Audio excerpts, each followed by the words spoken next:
Boa noite, meu irmão, minha irmã, meu amigo, minha amiga. Você que nos acompanha na página Pregações Espíritas no Facebook e você que está inscrito no canal Pregações Espíritas no YouTube. Sejam todos muito bem-vindos a mais uma pregação de sábado às 20 horas, hoje dia 31 de maio de 2025. Como leitura preparatória para a nossa prece, nós vamos ler do Evangelho segundo o Espiritismo o prefácio, onde o Espírito de Verdade diz assim: os Espíritos do Senhor, que são as virtudes dos céus, qual imenso exército que se movimenta ao receber as ordens do seu comando, espalham-se por toda a superfície da terra e, semelhantes a estrelas cadentes, vêm iluminar os caminhos e abrir os olhos aos cegos. Eu vos digo em verdade que são chegados os tempos em que todas as coisas hão de ser restabelecidas no seu verdadeiro sentido, para dissipar as trevas, confundir os orgulhosos e glorificar os justos. As grandes vozes do céu ressoam como sons de trombetas, e os cânticos dos anjos se lhes associam. Nós vos convidamos, a vós homens, para o divino concerto. Tomai da lira, fazei uníssonas vossas vozes, e que, num hino sagrado, elas se estendam e repercutam de um extremo a outro do universo. Homens, irmãos a quem amamos, aqui estamos junto de vós. Amai-vos também uns aos outros, e dizei do fundo do coração, fazendo as vontades do Pai que está no céu: Senhor, Senhor, e podereis entrar no reino dos céus. O Espírito de Verdade, repetindo o prefácio do livro O Evangelho segundo o Espiritismo. Então vamos fazer a nossa oração inicial. Senhor Jesus, nosso Mestre, Deus, nosso Pai, amigos e benfeitores espirituais, espíritos familiares e simpáticos, nossos anjos guardiães.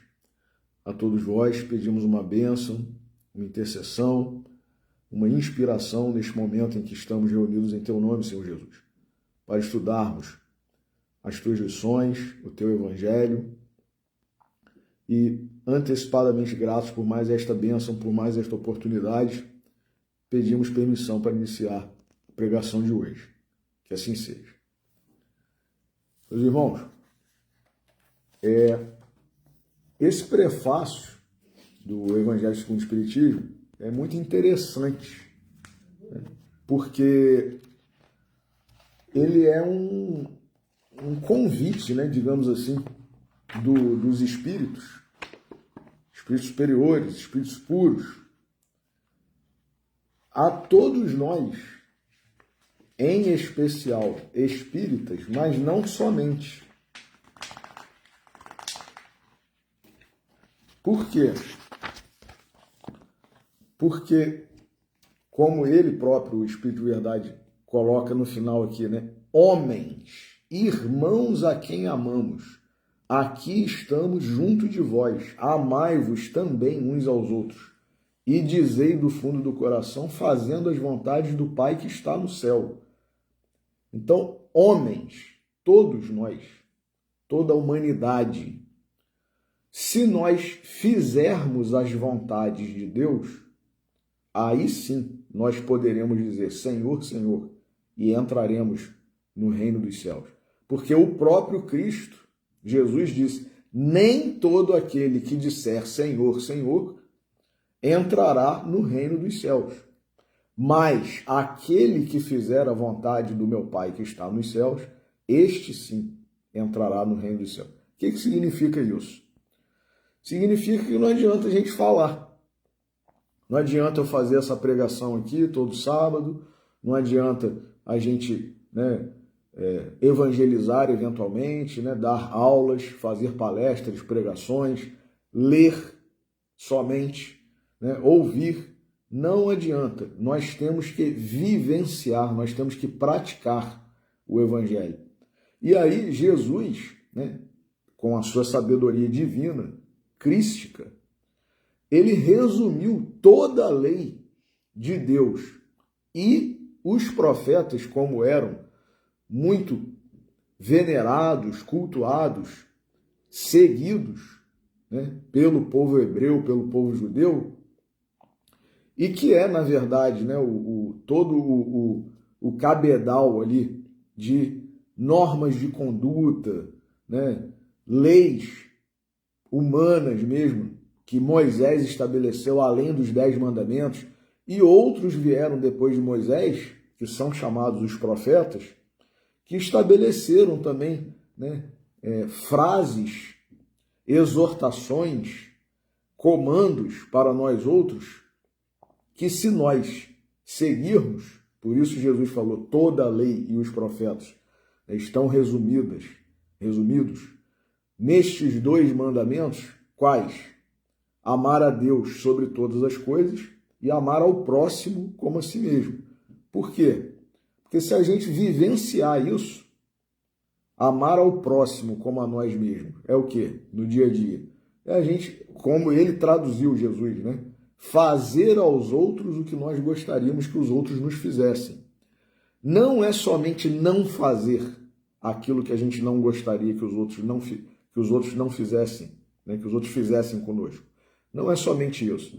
É fazer. Então, isso está de acordo com a questão do Livro dos Espíritos, onde Kardec perguntou, olha só, sabendo que o que é motivo de felicidade para um, às vezes é motivo de infelicidade para o outro, né? O que basta para um, às vezes é, né, o motivo de infelicidade para o outro, tem uma média, mais ou menos, né, já que a gente também sabe que a gente está no mundo de provas e expiações, e que, como dizem, a felicidade não é deste mundo. Mas existe pelo menos mais ou menos, né, aquela regra geral para a gente dizer, ó, isso aqui é o padrão, é a média da felicidade para um ser encarnado num mundo de provas e expiações. O que é, mais ou menos? Aí os espíritos superiores responderam, né? Em relação à vida material, é a posse do necessário. Em relação à vida espiritual, é a consciência tranquila, consciência do dever cumprido. O que é consciência tranquila, consciência do dever cumprido? Fazer as vontades do Pai que está nos céus. Vivenciar a lei de Deus, vivenciar a lei de amor. E ainda tem um terceiro requisito em relação, né, à felicidade para nós aqui na Terra, que é, além de possuir somente o necessário e ter a consciência tranquila, ou seja, saber que está cumprindo com o dever de ser humano, dever de cidadão, dever de filho de Deus, e também a fé no futuro.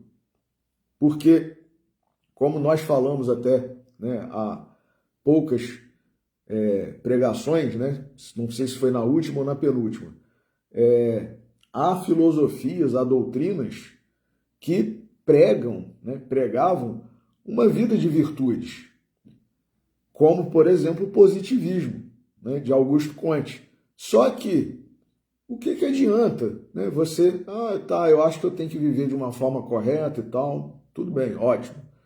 Mas, e daí? Né? Morreu, acabou? Né?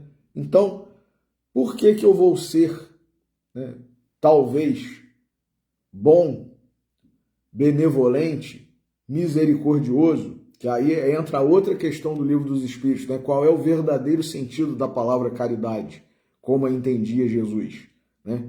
É benevolência para com todos, ou até para o meu inimigo, porque na época lá dos judeus, dos hebreus, o que se pregava, né, antes da vinda de Jesus?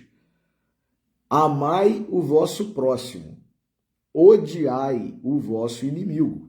Então é inimigo, você não tem que amar, você tem que odiar. É diferente de você, pensa de outra forma, é adepto de outra filosofia, de outra doutrina, e aí trazendo para os nossos dias de hoje, né? Eu sou de direita ou de esquerda. Então, quem é contrário à minha posição, né, política, então é meu adversário, então eu não vou, né, amar, não vou desejar o bem. né? É meu inimigo, é meu antagonista, é meu adversário. Isso era o que se vivenciava, o que se ouvia, o que se aprendia e o que se passava adiante. Jesus veio e falou: ouvistes o que foi dito? Olho por olho, dente por dente. Amai o vosso próximo, odiai o vosso inimigo. Eu, porém, vos digo, amai os vossos inimigos.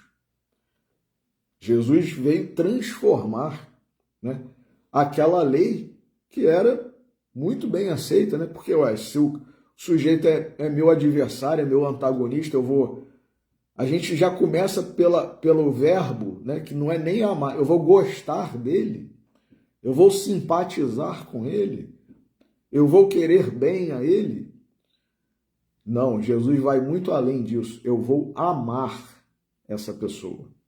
E aí, né, Kardec também, na sua sabedoria, perguntou, né, o que é exatamente amar o inimigo? Né, como é que é isso?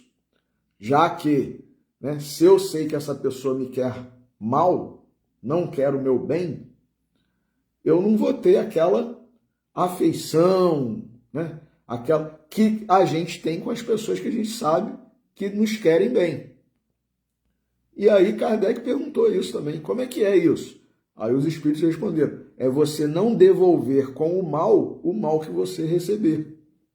Além disso, é você desejar o bem para ela, orar por ela, né, para que ela se dê mal, para que aconteça uma tragédia, né, ou qualquer coisa do tipo, né, uma onda de má sorte, de azar e tal, né, que a ruína venha sobre ela, né, uma doença, né, nada disso. É orar para que ela se dê bem, para que ela seja feliz.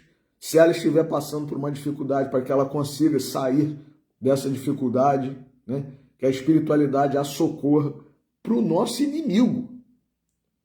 Então, meus irmãos, quando os espíritos falam aqui, né, homens, irmãos a quem amamos, aqui estamos junto de vós. Amai-vos, porém, também uns aos outros.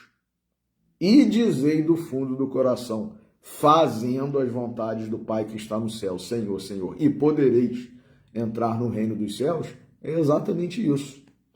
E aí, não poderia deixar de ser, né? Eu, que sou um fã incondicional de Vinícius, vamos usar um texto aqui, né, um capítulo do livro Nas Pegadas do Mestre, intitulado As Virtudes do Céu, que é exatamente como começa o prefácio do Evangelho segundo o Espiritismo, né, que nós acabamos de ler.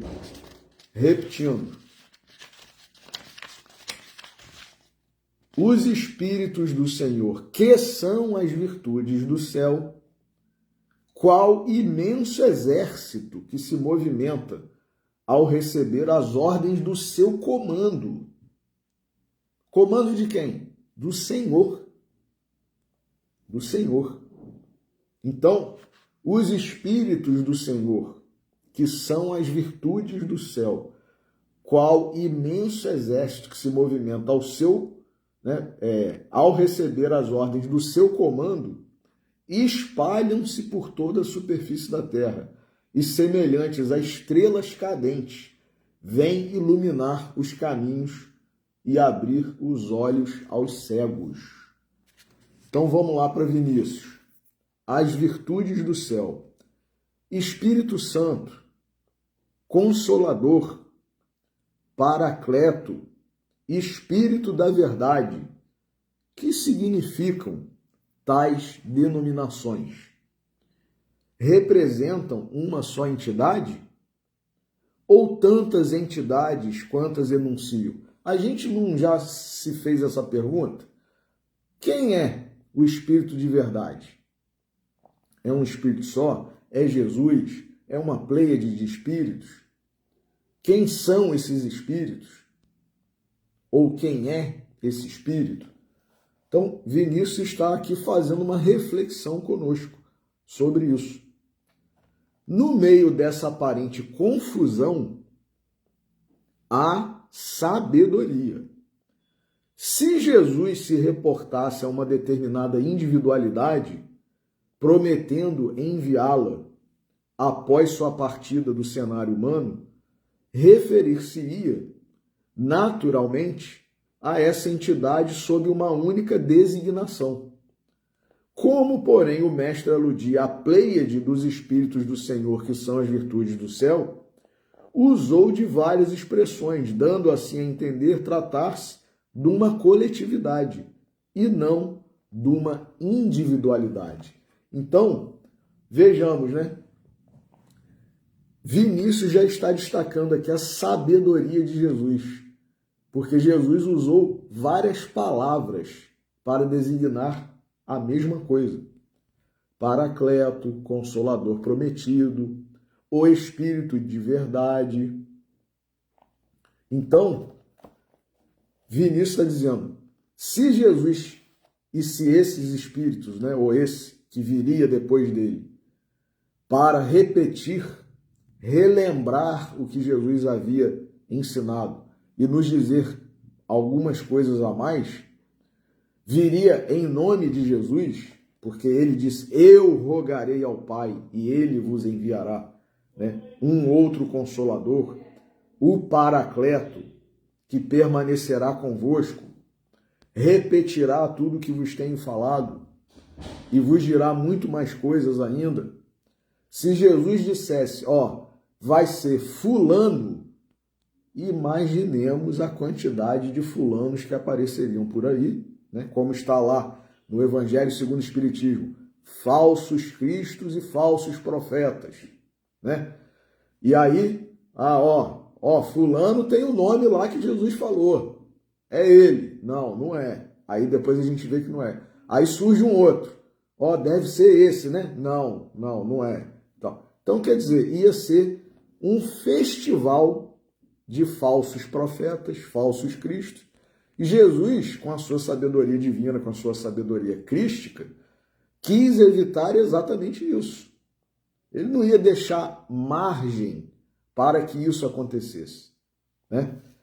Essas confusões, como dizem alguns espíritos benfeitores, são próprias de nós outros, do nosso nível espiritual. A gente é que faz confusão. Está muito claro, às vezes, o que está escrito, e a gente interpreta de uma forma, né? Será que é isso? Mas, às vezes, a gente tem uma oratória, né? Tem um poder de persuasão, tem uma intelectualidade e tal, que, às vezes, convence os menos cuidadosos, os menos atentos, ou os menos conhecedores mesmo da doutrina, né? Então a gente tem visto isso se proliferar, né? E aí, repetindo aqui, né, esse parágrafo que nós lemos, no meio dessa aparente confusão, há sabedoria.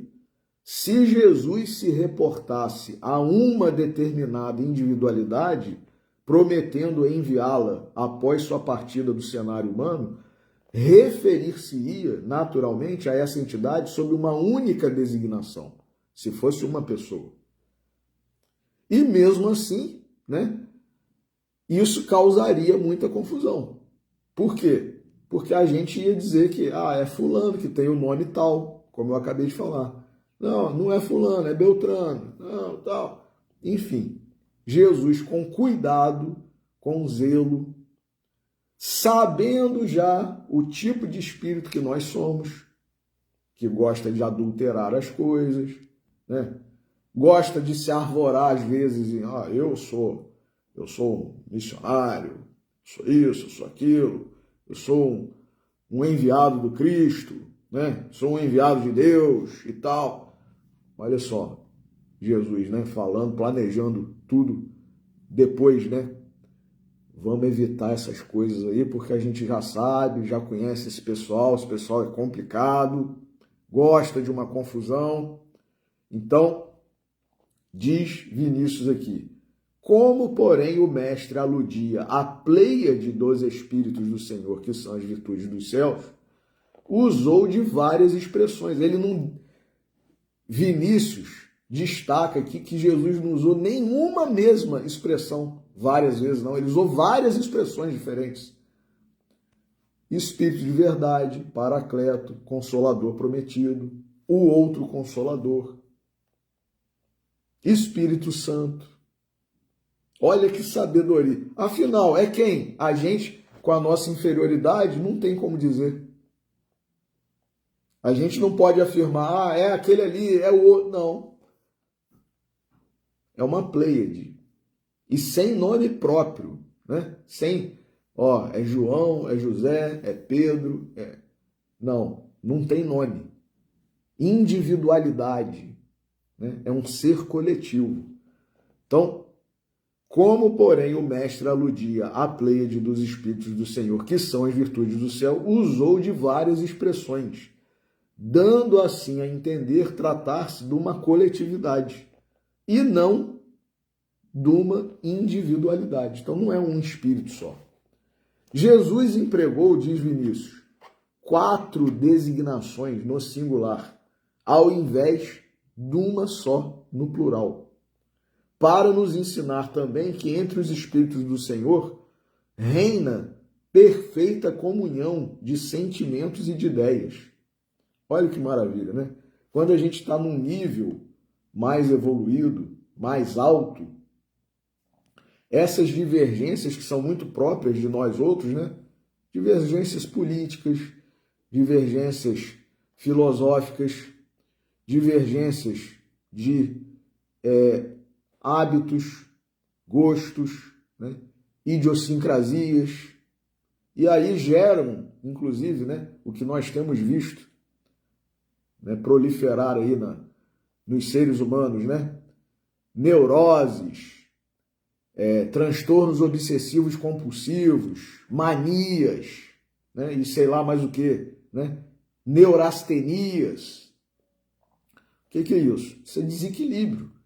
E isso é um fruto, um reflexo do orgulho e do egoísmo. Por quê? Porque eu não aceito que o outro seja diferente. Eu gosto de tal gênero musical, de tal estilo de música. O outro não gosta, e aí eu acho que ele não tem que ter o direito de ouvir aquela música, simplesmente, né? Eu gosto de um determinado estilo de se vestir, né, a pessoa. O outro gosta de outro estilo. Eu falei, mas não tem nem que produzir roupa desse outro tipo. Isso é maneiro de se vestir, né? Então, e isso vai na culinária, né, na cozinha, vai no âmbito aí dos perfumes, né? Até Rubens Fernandes Carneiro, nosso amigo Rubinho, né, falava, né, que às vezes quando a gente simpatiza com alguém e tal, é pelo perfume, mas não é o perfume que a gente usa, que é o perfume Lacoste, Armani ou sei lá o que, não. É o perfume espiritual, né, que se afiniza. É uma questão de afinidade, né, mas ele dizia, é o perfume espiritual de um espírito que combina com o perfume do outro. Tem perfume que não, aqui, né, perfume mesmo, que a gente usa para, né, depois do banho aí ficar com um cheiro mais agradável, né, às vezes sair aí para uma festa, né, enfim, tem perfume que não combina com o outro, né? A pessoa usa um perfume de determinado tipo e o outro de outro, né? Um gosta de cítrico, o outro gosta de floral, né? Frutal, amadeirado, sei lá o quê. Olha, será que combina isso com ele? E aí tem os perfumistas aí, né? Que às vezes combinam determinados elementos, né? Para produzirem perfumes cada vez mais sofisticados, agradáveis e tal. Mas tem uns que ficam na moda, todo mundo começa a usar e a gente às vezes fala assim, não gostei desse perfume. Mas está na moda, todo mundo está usando, mas não combinou, né, com o tipo que nos agrada. Não é exatamente aquilo. Então, Rubinho falava isso. Às vezes, né, quando a gente gosta de uma pessoa, simpatiza e tal, sem nunca ter conhecido nessa encarnação, está tendo contato ali pela primeira vez. É o perfume, dizia ele, o perfume que combinou com o seu. Qual? O amadeirado com frutal, amadeirado com cítrico, o floral com... Não é nada disso. É o perfume espiritual. Então, essa comunhão que Vinícius está a falar aqui é exatamente isso. Só que essa comunhão aqui não é essa comunhão do nosso nível. É uma comunhão de nível elevado, de nível superior, né?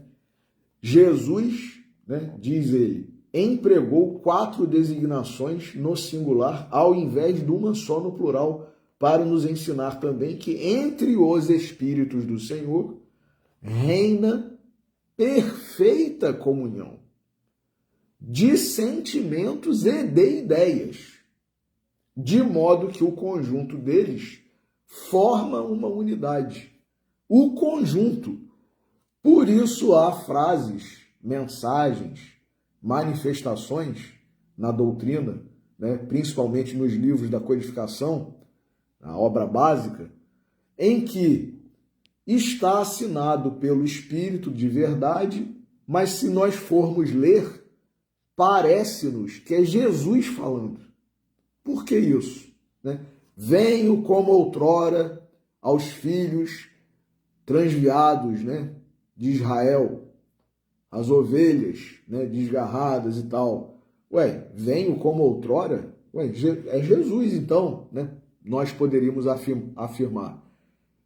Pode até ser, mas pode ser qualquer um dos espíritos que está em perfeita comunhão com ele. E aí fala em nome dele. Por isso, Pedro, o apóstolo, né, Simão Pedro, ele quando leu as cartas de Paulo pela primeira vez, ele falou, né, para os seus amigos ali, os trabalhadores junto dele ali na casa do caminho.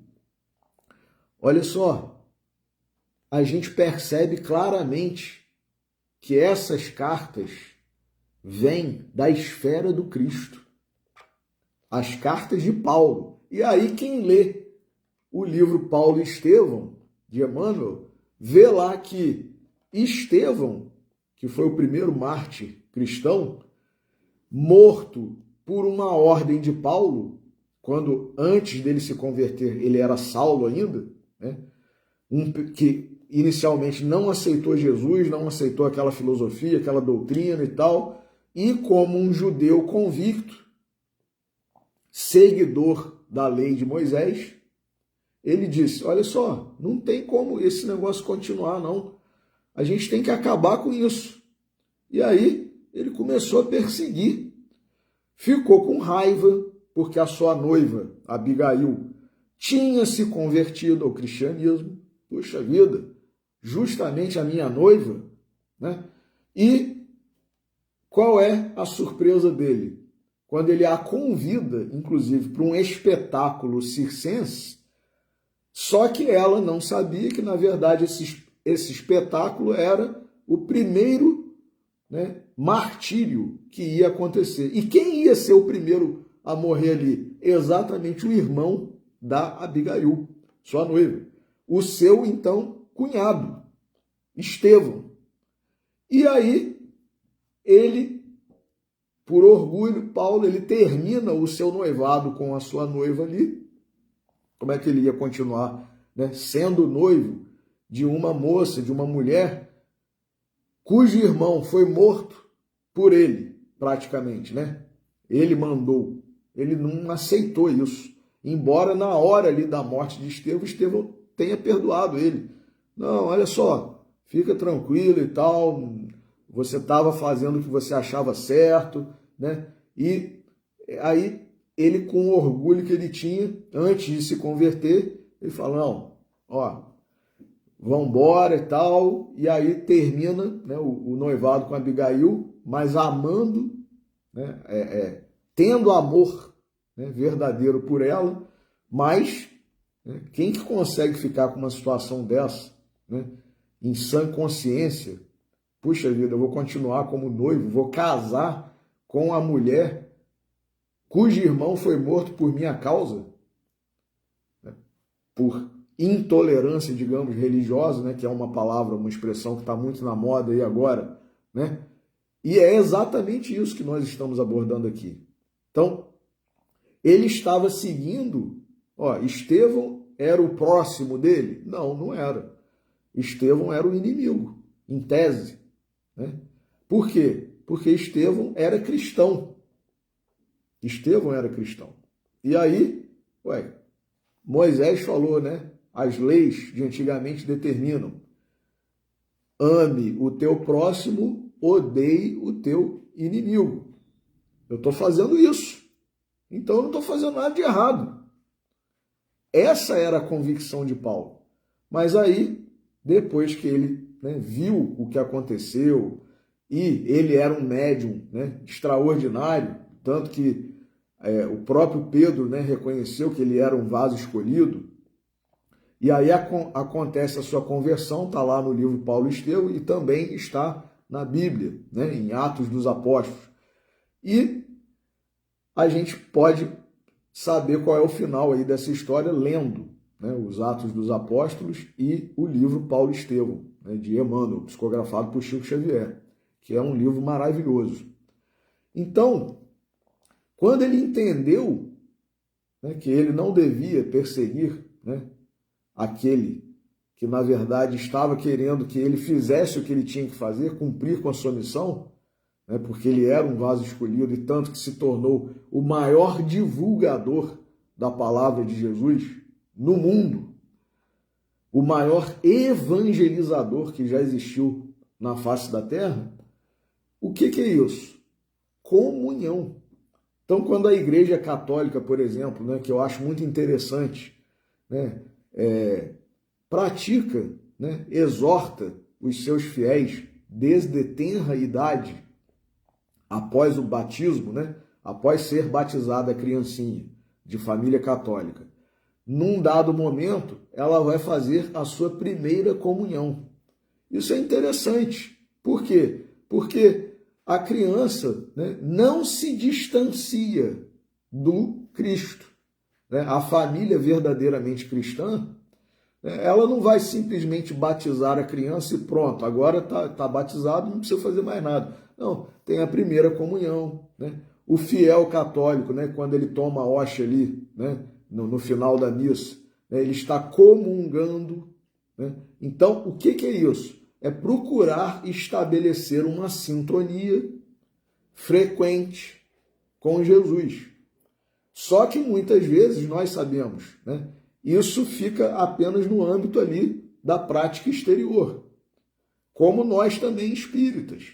Muitas vezes vamos à casa espírita, muitas vezes lemos, muitas vezes fazemos uma palestra, mas, né, como por exemplo Frederico Figner, né, o irmão Jacó, do livro Voltei, foi um grande espírita, trabalhador, palestrante, pregador, evangelizador, doutrinador em reunião mediúnica, né, de desobsessão, participou de diversas atividades assistenciais, né, trabalhos assistenciais, campanha do quilo, sopa, e enfim. Só que isso está no livro Voltei. Quando ele desencarnou, ele entendeu que ele não tinha aplicado a si mesmo, da forma correta, tudo aquilo que ele pregava, ouvia, né, lia. E por quê? Porque ele era uma pessoa autoritária, tinha muitos empregados, né, era um homem rico, né, um empresário e tal, tinha muitos empregados, muitas pessoas hierarquicamente abaixo dele e tal, e ele era muito rígido, muito duro.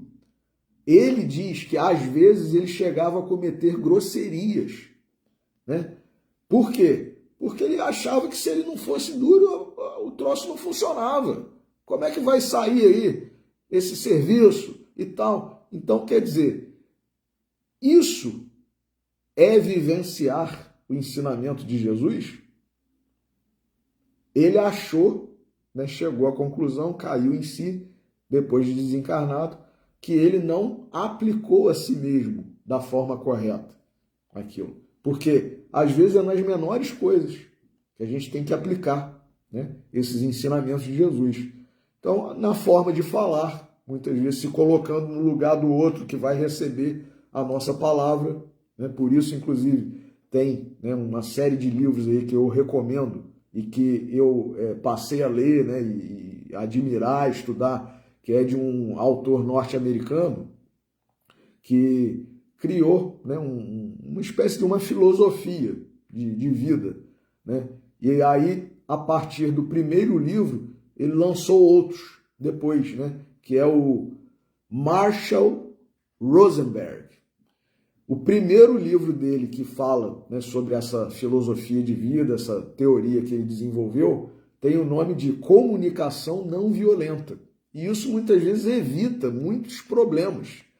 Por quê? Porque às vezes, da forma como a gente fala, totalmente sem querer ofender ninguém, né, sem querer mostrar uma certa agressividade e tal. Não, a gente está querendo falar, né, como se diz no linguajar popular, de boa, né,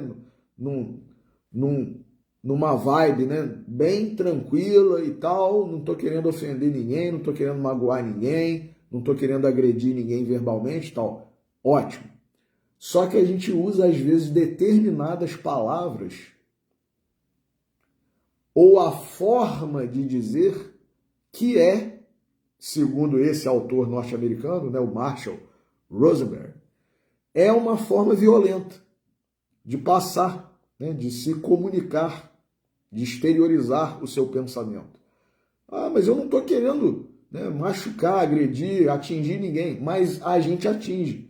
E aí, se a gente se colocasse no lugar do destinatário dessa fala, né, escrita, falada, que recebesse essa, né, manifestação, né, essa exteriorização do nosso pensamento, da nossa vontade, a gente receberia isso de uma forma, né, que aquilo vem ao nosso coração, vem à nossa mente, realmente de uma forma pacífica, suave, amena, ou, às vezes, né, como a gente ouve também no linguajar popular, a gente está dando uma alfinetadazinha, né, de leve às vezes, mas está, né, porque a gente está falando alguma coisa que não tem a intenção de ferir, de machucar, de agredir, mas tem uma alfinetadazinha. Então, isso é exatamente esse conceito, essa filosofia aí que o Marshall Rosenberg propõe para a gente aplicar no dia a dia da nossa vida e ter, né, de forma concreta, resultados, né, que vão nos beneficiar, a nós e aos que convivem conosco. Então, essa comunhão com Jesus, essa comunhão com Deus, é algo que nós devemos almejar, buscar, né? Não somente os católicos, mas todos nós, não somente cristãos, todos nós seres humanos. Por quê? Porque somos criaturas de Deus. Então, na medida em que nós comungarmos, independentemente de se tomamos a hóstia ao final da missa, né, se vamos à casa espírita ou não, se vamos à nossa igreja batista, protestante, se nós, acima de tudo, vivenciamos, né, o que Jesus está a nos ensinar, a nos exortar, aí sim a gente vai passar a poder integrar esse grupamento aqui, esse grupo de espíritos, né, para os quais o Espírito de verdade falou, né? Homens, irmãos que amamos, né? Então, terminando aqui o parágrafo aqui e o texto, né, de Vinícius. Assim se aclara a seu turno esta outra asserção do excelso mestre. Pai, quero que eles, os apóstolos, sejam um em mim, como eu sou um contigo.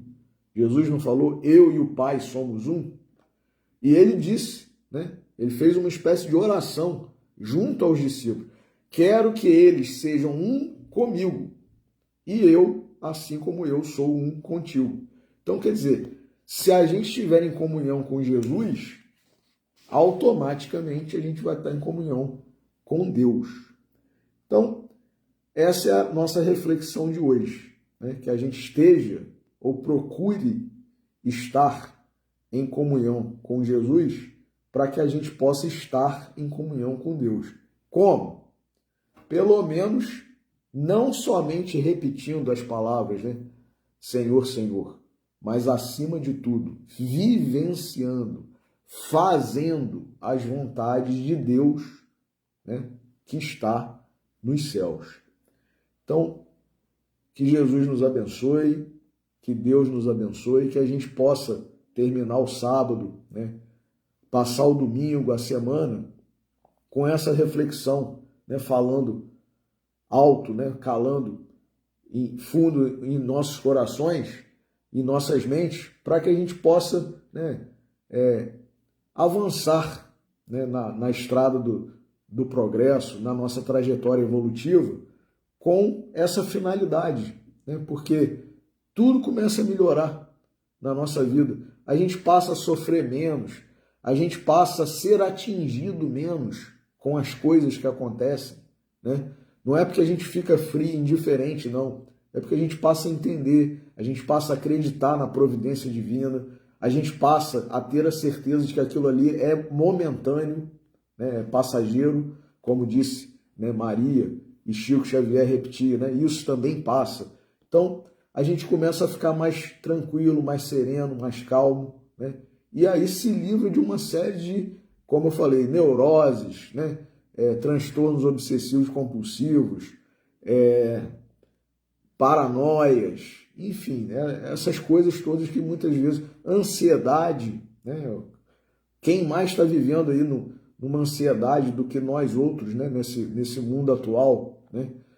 E, enfim, a gente torna a vida dos outros melhor, né, porque a gente fica uma pessoa mais amena, mais serena, mais calma, mais simpática, e a gente torna a nossa vida melhor também, né?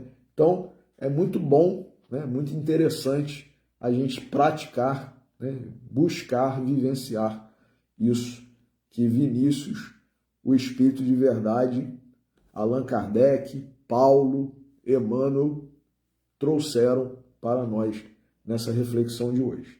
Então, a você que nos segue, que nos acompanha, o meu muito obrigado, uma ótima semana e que Deus permita que nós encerremos a nossa reflexão de hoje. Uma boa noite, fiquemos todos com Deus.